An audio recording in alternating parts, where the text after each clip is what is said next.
وحملہ اور حمل کی مدت، وفصالہ اور دودھ چھڑانے کی مدت 30 شہرا کتنی ہے؟ 30 مہینے ہے۔ حضرت عثمان غنی رضی اللہ عنہ کے دور میں ایک مقدمہ آیا کہ ایک بندے نے شادی کی اور اس کے 6 مہینے بعد اس کے ہاں اولاد ہو گئی، تو وہ بندہ اپنی بیگم کو لے آیا حضرت عثمان رضی اللہ عنہ کے پاس کہ اس کا فیصلہ کریں۔ حضرت عثمان رضی اللہ عنہ نے کہا یہ تو زانی ہے کہ 6 مہینے بعد ہی بچہ ہو گیا، تو لہٰذا اس کو رجم کر دو۔ پھر حضرت علی رضی اللہ عنہ آئے حضرت عثمان رضی اللہ عنہ کے پاس اور کہا کہ آپ نے یہ کیا فیصلہ سنایا ہے، جبکہ اللہ رب العالمین نے قرآن مجید میں ذکر فرمایا ہے کہ جو دودھ پلانے کی مدت ہے وہ کتنی ہے؟ 2 سال۔ 2 سے 3 آیات حضرت علی رضی اللہ عنہ نے سامنے رکھی، کہا کہ پہلے یہ دیکھو کہ یہ دودھ پلانے کی مدت 2 سال ہے۔ پھر انہوں نے یہ آیات پڑھی حضرت علی رضی اللہ عنہ کہ وَحَمْلُهُ وَفِصَالُهُ 30 شہرا، کہا کہ دیکھو یہاں حمل کی مدت اور دودھ چھڑانے کی مدت ٹوٹل کتنی ہے؟ 30 مہینے۔ اب 30 مہینوں میں سے 2 سال تو دودھ پلانے کے ہو گئے اور 6 مہینے اس کے حمل کے ہو گئے، تو یہاں سے ہمیں پتہ یہ چلا کہ 6 مہینے کے بعد اگر کسی کی اولاد ہو جائے تو وہ عورت زانیہ نہیں ہے۔ اگر 6 مہینے سے پہلے ہو جائے تو حضرت علی رضی اللہ عنہ نے کہا وہ پھر زانیہ ہے، اس کے کردار پر پھر حرف آئے گا اور اس پر حکم بھی لگے گا، لیکن 6 مہینے کے بعد اس پر کوئی ایسا حکم جاری نہیں ہوگا۔ تو یہ بڑا حساس معاملہ ہے، اس لیے اس کو اچھی طرح یاد رکھیں کہ یوں سمجھ لیں کسی کی زندگی موت کا معاملہ ہے، کہ دین اسلام میں تو زانیہ کو جو شادی شدہ ہونے کے بعد زنا کرے اسے رجم کرنے کا حکم دیا گیا ہے کہ اسے زندہ نرغور کر دیں، اور جو شادی شدہ نہ ہوں کنوارے ہوں ان کے لیے پھر 80 کوڑے ہیں۔ آگے حتیٰ اذا بلغ اشدہ، یہاں تک کہ جب وہ پہنچتا ہے جوانی کو، وبلغ 40 سنۃ، اور جب وہ پہنچتا ہے 40 سال کی عمر کو، قال، کہا ربی اوزعنی، اے میرے رب مجھے توفیق دے، ان اشکر نعمتک التی، یہ کہ میں شکر ادا کروں تیری نعمتوں کا، انعمت علیہ جو تو نے مجھ پر انعام کی، وعلی والدی اور میرے والدین پر انعام کی، وان اعمل صالحا اور مجھے توفیق دے اچھے اعمال کرنے کی، ترضاہ جن سے تو راضی ہو جائے، واصلح لی اور میری اصلاح فرما دے، فی ذریتی میری اولاد کے بارے میں، انی تبت الیک بے شک میں تیری ہی طرف توبہ کرتا ہوں، وانی من المسلمین اور بے شک میں مسلمانوں میں سے ہوں۔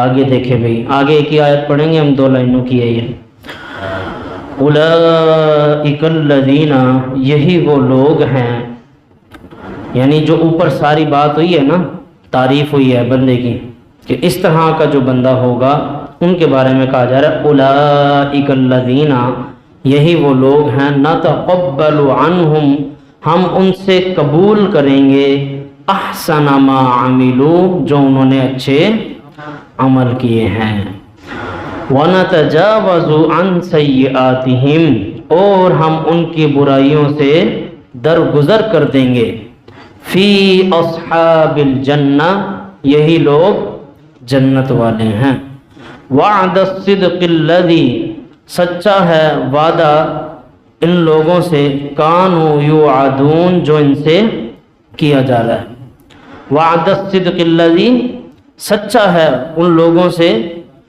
وعدہ، کانوا یوعدون، جو ان سے وعدہ کیا جا رہا ہے۔ تو اب اس آیت کو آپ اس نظر سے دیکھیں کہ اللہ فرما رہا ہے جو والدین کے ساتھ حسن سلوک کرے گا ہم اس کے نیک اعمال قبول کریں گے، یعنی کوئی والدین کا اگر نافرمان آ جائے پھر وہ کہے میں نے جی اتنے حج کیے ہیں، اتنی نمازیں پڑھی ہیں، تو پھر اسے سب سے پہلے یہ پوچھا جائے گا تو نے والدین کے ساتھ کیسا سلوک کیا۔ جو والدین کے ساتھ اچھا سلوک نہیں کرتا اس کے اب اچھے اعمال بھی قبول نہیں کیے جائیں گے، کیونکہ اللہ کہہ رہا ہے یہ وہ لوگ ہیں نتقبل عنہم احسن ما عملوا، یہی وہ لوگ ہیں جن سے ہم ان کے اچھے اعمال قبول کریں گے۔ اور یہاں ایک بات اور پتہ چلتی ہے کہ صرف عبادت کر لینا بھی کافی نہیں ہے، یعنی آج کل تو لوگوں کو ہم پکڑ پکڑ کے کھینچ کے لا رہے ہیں کہ اللہ کے بندے نماز پڑھو، روزے کی طرف آؤ، نیکی کی طرف آؤ، صلہ رحمی کی طرف آؤ، پکڑ پکڑ کے انہیں نیکی کی طرف لا رہے ہیں۔ لیکن جب ہم قرآن پڑھتے ہیں اس کے مزاج سے ہمیں یہ پتہ چل رہا ہے کہ یہ سب کام کرنے کے بعد بھی تم نے اللہ سے کہنا ہے اللہ ہمارے اس عمل کو قبول کر لے، اپنی بارگاہ میں اس کو کوئی جگہ دے دے، کسی طرح ہمارا یہ عمل جو ہم نے چھوٹا سا کیا، یہ ہماری چھوٹی موٹی عبادت اللہ کی بارگاہ میں قبول ہو جائے۔ اسی لیے صحابہ اکرام رضوان اللہ علیہ مجمعین عمل کرنے کے بعد بھی رویا کرتے تھے کہ ہم نے یہ جو عمل کیا ہے، یہ نمازیں پڑھی ہیں، یہ قرآن پڑھا ہے، یہ جنگیں لڑی ہیں، یہ تو ہم نے اپنی کوشش کی ہے، کوئی بڑا تیر نہیں مارا ہم نے، کوئی بہت بڑا کام نہیں کیا، اللہ کا حق ادا تو ہم کر ہی نہیں سکتے تھے کسی بھی صورت، اور نہ ہم نے کیا۔ وما قدر اللہ حق قدری، تو اللہ کا حق ہم نے ادا نہیں کیا، تو یہ تو ساری کوشش ہے۔ لیکن آج کا مسلمان اللہ ہی اس کا حافظ ہے کہ مسجد کے راستے بھی صاف ہیں، صفیں بچھی ہوئی مل رہی ہیں، پنکھے چلے ہوئے مل رہے ہیں، سکون اور آرام کی جگہ ہیں، کوئی پریشان کرنے والا نہیں، یہ بھی ڈر نہیں پیچھے سے کوئی حملہ کرے گا۔ اس کے باوجود اتنی سستی، اتنی کوتاہی، اتنی کاہلی، اتنی بزدلی، اتنے ڈرپوک، اس لیے تو 1.25 ارب ہونے کے باوجود بھی ان کے اندر کچھ بھی نہیں ہے، ختم ہے، یہ بھوس رہ گیا بالکل۔ صحابہ وہ تھے، وہ سب کچھ کرنے کے بعد بھی حضرت عثمان رضی اللہ عنہ قبر پہ بیٹھے رو رہے ہیں، اور اتنا رو رہے ہیں کہ ان کی داڑھی آنسوں سے بھیگ گئی اور نیچے زمین بھی نم ہو گئی۔ وہ حضرت عثمان رضی اللہ عنہ جو غزوہ تبوک میں ایک ہی محفل میں 700 اونٹ اللہ کی راہ میں انہوں نے صدقہ کیے، 700 اونٹ ایک ہی محفل میں، اتنا مال ایک مرتبہ اللہ کے رسول صلی اللہ علیہ وسلم کو دیا کہ آپ صلی اللہ علیہ وسلم اچھال رہے ہیں اور فرما رہے ہیں اے عثمان آج کے بعد تو کوئی بھی عمل نہ کرے پھر بھی جنتی ہے، لیکن وہ پھر بھی رو رہے ہیں، کیوں؟ کہ اگر اللہ نے پکڑ لیا، اگر اللہ نے حساب لے لیا، اگر اللہ نے پوچھ لیا تو پھر کیا بنے گا۔ حضرت عائشہ رضی اللہ عنہا سے بھی رسول اللہ صلی اللہ علیہ وسلم نے یہی فرمایا تھا کہ عائشہ اللہ سے یہ دعا کرو کہ اللہ حساب نہ لے، جس کا اللہ نے حساب لے لیا وہ تو پھنس جائے گا، کیا کہے گا وہ کہ کیا اس نے 24 گھنٹے میں اپنے رب کے لیے کیا ہے، کہ میں دکان پہ جاتا رہا ہوں، میں فلاں کام کرتا رہا ہوں، میں نے یہ محنتیں کی، میں نے یہ کوششیں کی۔ اللہ کہے گا یہ سب تو تیرے پیٹ کے لیے تھا، یہ بتا میرے لیے کیا کر کے آیا ہے۔ تو آج کے مسلمانوں کی سستی دیکھیں اور اس کا مزاج دیکھیں، وہ بالکل الگ ہے۔ اور اگر ہم قرآن کی بات دیکھیں تو اوپر دیکھیں کہ بندہ کیا کہہ رہا ہے کہ اے اللہ مجھے توفیق دے کہ میں تیری نعمتوں کا شکر ادا کروں جو تو نے مجھ پر انعام کیے ہیں اور میرے والدین پر انعام کیے ہیں۔ اے اللہ مجھے نیک اعمال کرنے کی توفیق دے جن سے تو راضی ہو جائے۔ اے اللہ میری اولاد کے بارے میں میری اصلاح فرما دے۔ اے اللہ میں تیری طرف توبہ کرتا ہوں، اے اللہ میں مسلمانوں میں سے ہوں۔ آج کوئی یہ الفاظ اپنے رب کو دیتا ہے؟ کوئی مسلمان؟ یہاں تو ایک حج کرنے کے بعد ساتھ حج ہی لگ جاتا ہے، بغیر حج کیے بھی حاجی لگے ہوئے ہیں، حاجی صاحب ہیں۔ کیوں؟ کیونکہ وہ نماز میں پہنچ رہے ہیں تو وہ کیا ہیں؟ حاجی صاحب، فری میں حاجی صاحب۔ حج کرنے کے بعد بھی حاجی صاحب لگانا تو یہ آپ ریاکاری کر رہے ہیں، دکھلاوا کر رہے ہیں، اپنے عمل کو ضائع کر رہے ہیں، اپنے نیک اعمال کو چھپاؤ۔ آپ صلی اللہ علیہ وسلم نے فرمایا صدقہ بھی نیکی ایسے کرو کہ دائیں ہاتھ سے کیا تو بائیں کو پتہ نہ چلے، یہ نیکی ہے۔ اور یہاں ذرا سی نیکی کرنے کے بعد اس کا شور ہی ختم نہیں ہوتا۔ ایک راشن کا پیکٹ کوئی کسی کو پکڑا رہا ہے، ساتھ وہ اس کی سیلفی لے رہا ہے کہ میں نے اس کو راشن کا پیک پکڑا ہے، اور پھر وہ فیس بک پہ اپلوڈ ہو رہی ہے، اور تمام لوگوں کو دکھایا جا رہا ہے کہ اس غریب کی میں نے مدد کی ہے۔ وہ جو سفید پوش بیچارے ڈھکے چھپے لوگ ہیں وہ کہاں جائیں گے؟ تو یہ کیسی نیکی ہے جس میں انسان، اب اصل میں آج کا مسلمان بڑا ہی جلد باز ہے، اس کا غیب پر ایمان ہی نہیں ہے، اس کو فوراً رزلٹ چاہیے، فوراً نتیجہ چاہیے کہ یہاں میں نے یہ نماز پڑھی ہے تو فوراً میرا فائدہ ہونا چاہیے، یہاں میں نے یہ نیکی کا کام کیا فوراً اس کا رزلٹ ملنا چاہیے۔ اور ادھر صحابہ سب کچھ اپنا قربان کر کے بھی، جنگیں لڑ کر بھی، شہید ہو کر بھی یہ دعائیں ہیں کہ اللہ قبول کر لے، کسی طرح ہماری یہ عبادات قبول ہو جائیں۔ اسی طرح وہ ایک بڑا فائدہ مند جس نے بڑا فائدہ اٹھایا، ایک صحابی آیا اللہ کے رسول صلی اللہ علیہ وسلم کے پاس، ابھی وہ ایمان نہیں لایا، آیا شخص، اس نے کہا اگر میں اس جنگ میں شریک ہو جاؤں جو یہ جنگ ہو رہی ہے تو کیا میں سیدھا جنت میں جاؤں گا؟ تو آپ صلی اللہ علیہ وسلم نے فرمایا ہاں جنت میں جائے گا۔ تو اس نے جو وہ کھجوریں کھا رہا تھا وہ چھوڑ دی، پھینک دی، اور سیدھا جنگ لڑنے کے لیے پہنچ گیا، اور جنگ لڑتے لڑتے شہید ہو گیا۔ آپ صلی اللہ علیہ وسلم نے فرمایا بڑا خوش نصیب انسان ہے، یعنی اس نے کوئی مشکل پریشانی بھی نہیں اٹھائی اور سیدھا جنگ میں گیا اور شہید ہو گیا، یہ بڑا خوش نصیب ہے۔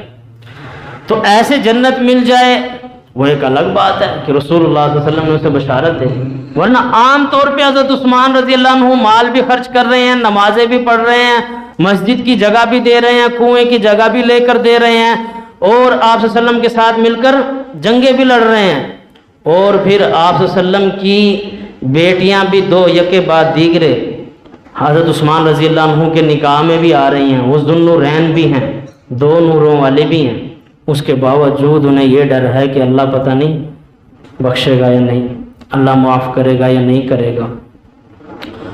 تو ہم کس کھیت کی مولی ہیں پیارے بھائیوں کہ اگر ہمیں یہ زندگی ملی ہے تو اسے ڈر ڈر کر جیو، اللہ سے ڈرو اور کسی سے ڈرنے کی ضرورت نہیں ہے۔ تو سب نیک اعمال کرنے کے بعد بھی بندے کو یہ فکر ہونی چاہیے کہ اللہ کسی طرح بس اس عمل کو ہمارا قبول فرما لے، یہ ایک مسلمان کا مزاج ہونا چاہیے۔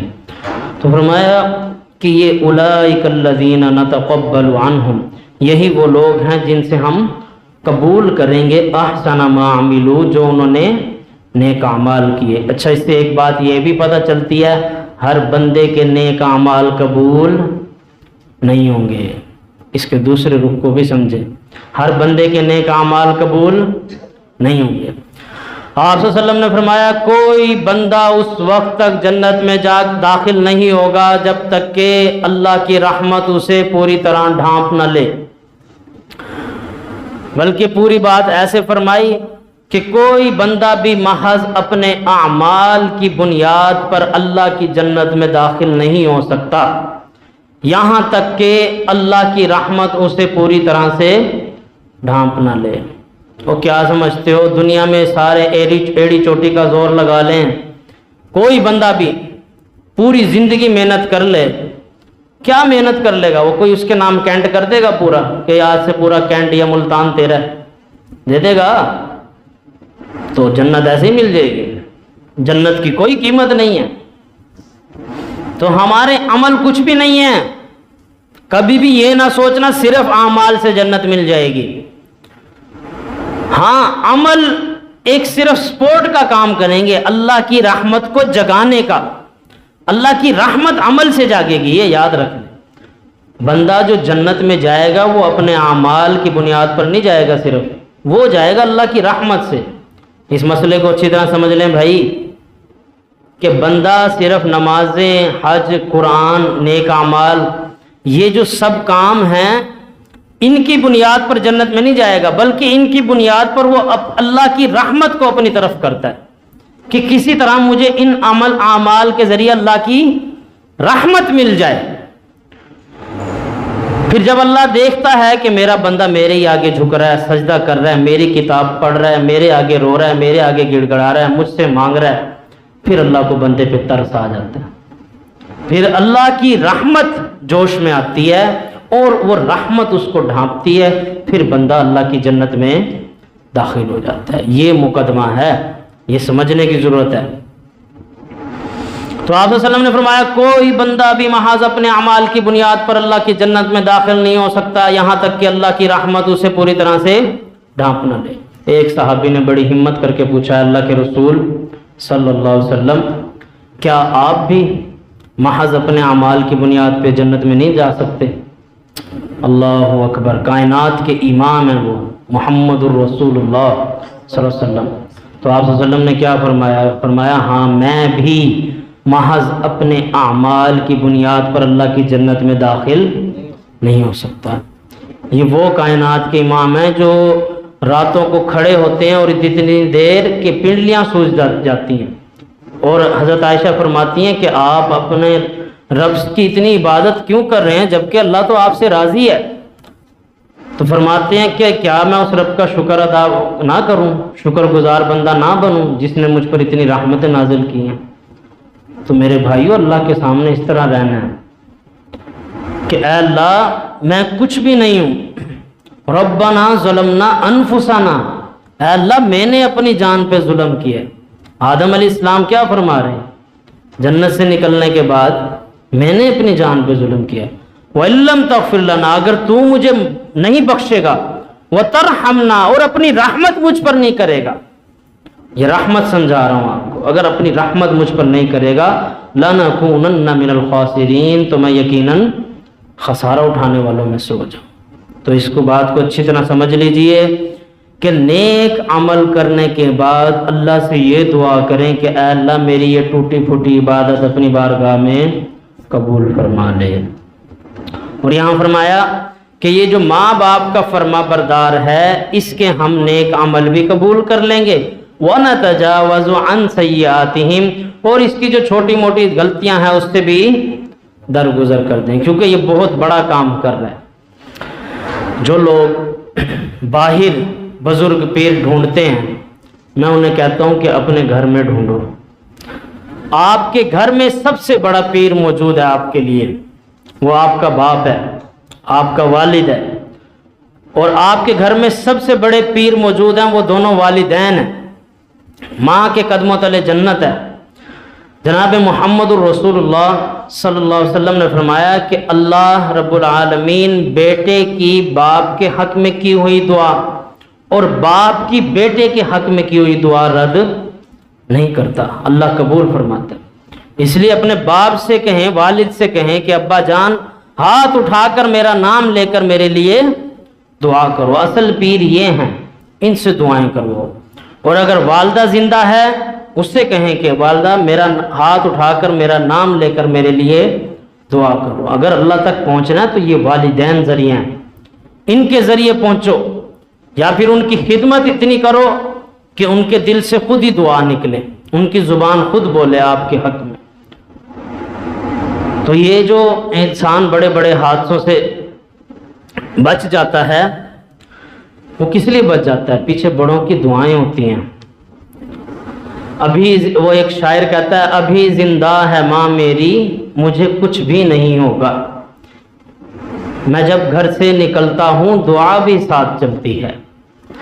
یعنی انسان کو ایک جھٹکے کی مار ہے، انسان جتنا کمزور ہے نا، موٹر سائیکل سے گرے دماغ میں چوٹ لگے تو ختم، ایک سائیڈ فالج ہو گئی، دماغ کام کرنا بند کر گیا، یادداشت چلی گئی، دیر لگتی ہے۔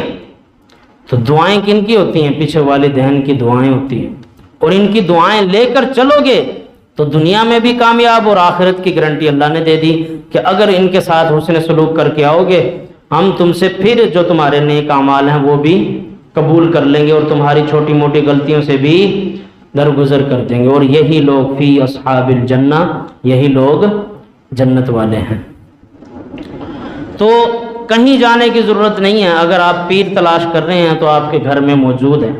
اور اس کے بعد اگر دین اسلام شرعی لحاظ سے کسی کی اتباع ہے تو وہ صرف ایک ہی شخصیت ہے، محمد الرسول اللہ صلی اللہ علیہ وسلم۔ آپ صلی اللہ علیہ وسلم نے فرمایا کہ لعنت ہو ایسے شخص پر جو اپنے والدین میں سے دونوں کو یا کسی ایک کو بڑھاپے کی حالت میں پائے اور ان کی خدمت کر کے اللہ سے جنت حاصل نہ کر سکے. یعنی اس کے پاس جنت موجود تھی، اس کے باوجود اس نے ان کی خدمت کر کے جنت حاصل نہیں کی. وہ جنت پتہ نہیں کہاں ڈھونڈتا رہا، وہ پتہ نہیں کون سی ہواؤں میں گھومتا رہا. اور جبکہ جنت اس کے گھر میں جو چارپائی پہ ایک بوڑھی اماں پڑی ہوئی تھی، جس کے چہرے کی کھال مرجھا گئی تھی، کھال لٹک گئی تھی، بال سفید ہو گئے تھے اور وہ اٹھ کے واش روم بھی نہیں جا سکتی، اس کے پاس جنت تھی. اور وہ پتہ نہیں کہاں کہاں بھٹکتا رہا، دھکے کھاتا رہا. آپ صلی اللہ علیہ وسلم فرماتے ہیں دونوں کو یا دونوں میں سے کسی ایک کو بڑھاپے کی کمزوری کی حالت میں پائے کہ اس کے پاس یہ حصہ آیا اور اس کی خدمت کر کے جنت حاصل نہ کرے، ایسے شخص پہ اللہ کی بھی، اللہ کے فرشتوں کی بھی لعنت ہو. اور جبرائیل علیہ السلام آئے تھے یہ بد دعا دینے کے لیے، اور آپ صلی اللہ علیہ وسلم نے اس پر آمین کہا. تو ایسا بندہ کیسے کامیاب ہو سکتا ہے جس پہ اللہ کی بھی لعنت ہو، فرشتوں کی بھی ہو، اور اس پر محمد صلی اللہ علیہ وسلم آمین کہیں؟ وہ کامیاب ہو سکتا ہے؟ کبھی بھی نہیں. لعنت کا مطلب بھی یہی ہے. لعنت کا مطلب کسی کو پتہ ہے بھائی؟ اللہ کی رحمت سے دور. ہاں یہاں بھی آ گئی نا رحمت. تو کل ملا کے پتہ یہ چلا کہ نیک اعمال اللہ کی رحمت کو جگانے کا ایک ذریعہ ہیں. ورنہ بندے کے اندر کیا سکت، یہ چند سجدوں سے یہ جنت لینے پہنچے ہیں؟ نہیں، یہ تو اللہ کو رحم آ جائے، ترس آ جائے کہ اللہ کے جا بندے تجھے بخش دیا، جا تیری یہ ادا مجھے پسند آ گئی. اس لیے اس کوشش میں لگے رہو کہ اللہ کو کوئی تو میرا سجدہ قبول ہو جائے گا انشاءاللہ، اللہ کو کوئی میری نماز، کوئی میری ادا پسند آ ہی جائے گی. اس نیت سے نیک اعمال کرو اور کرتے چلے جاؤ کہ کوئی ایک عمل میرا اللہ کے ہاں قبول ہو جائے گا. اور جب یہ ماں باپ کے ساتھ صلہ رحمی کرو گے، اللہ فرما رہا ہے ان سیئاتہم ونتجاوز ان سیئاتہم، ہم تمہاری جو چھوٹی موٹی غلطیاں، کوتاہیاں، سستیاں یا کوئی خامیاں ہیں، ہم ان سے ویسے ہی درگزر کر دیں گے جب تم بڑے بڑے نیک اعمال کر کے آؤ گے. سبق دیکھ لیں بھائی، یہ تو بات بڑھتی چلی جائے گی، یہ تو ٹاپک بہت لمبا ہے. بہرحال مقدمہ سمجھ آ گیا نا، تو یہ بہت ہے انشاءاللہ.